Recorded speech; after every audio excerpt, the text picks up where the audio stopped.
ये आता है एक नंबर में कौन सा अभाज्य संख्याओं का युग्म है।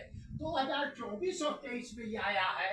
इनमें क्या होता है कि जो संख्याएं दी होती है जब इनका गुणनखंड करते हैं तो वो गुणनखंड की संख्याएं किसी दूसरे गुणनखंड से नहीं मिलनी चाहिए। जैसे 18 है, यहाँ पर 18 को हमने कर दिया 2 और यहाँ कर दिया 3 और ये हो गया 3 और ये हो गया 25, 5 गुणे 5। अब देखिए यहाँ है 2, 3 गुणे 3, यहाँ है 5।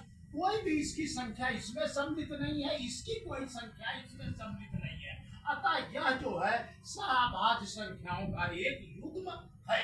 अगला सवाल है, जैसे ये घर 22, 23 और 24 में आया है क्या कि 26 और 156 का लसा इतना दिया है 156, तो मौसा ज्ञात कीजिए।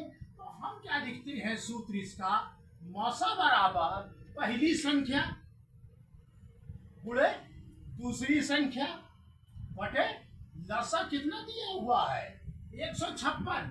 क्या दिया है, यदि 26 और 156 का लसा 156 है तो मौसा ज्ञात करो। तो मौसा बराबर होता है पहली संख्या गुणे दूसरी संख्या बटे क्या होगा आपका लसा।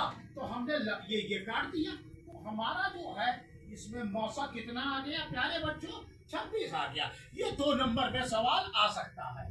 इसी तरह का एक सवाल दिया हुआ है कि 15, 18 और 24, 15 है, 18 है और 24 दिया हुआ है। कह रहा है इसका मौसा और लसा ज्ञात कीजिए। सबसे पहले 15 का अभाज्य गुणनखंड निकाल लीजिए, 3 गुणे 5, फिर 18 का निकाल लीजिए। आप 18 का हो गया 2 गुणे 3 गुणे 3।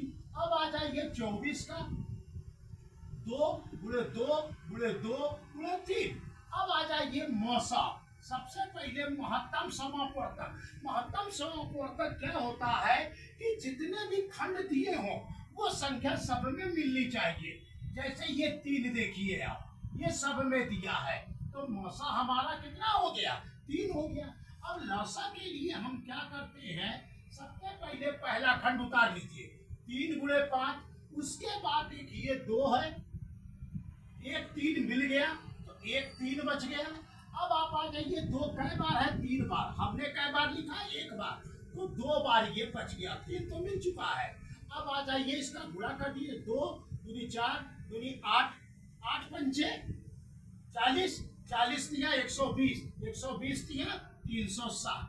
तो हमारा जो है आपका ये लसा कितना बन के तैयार हो गया, लसा आ गया आपका 360। इस तरह से आप करिए बच्चों, बहुत इंपॉर्टेंट सवाल है और निश्चित आने हैं। धन्यवाद।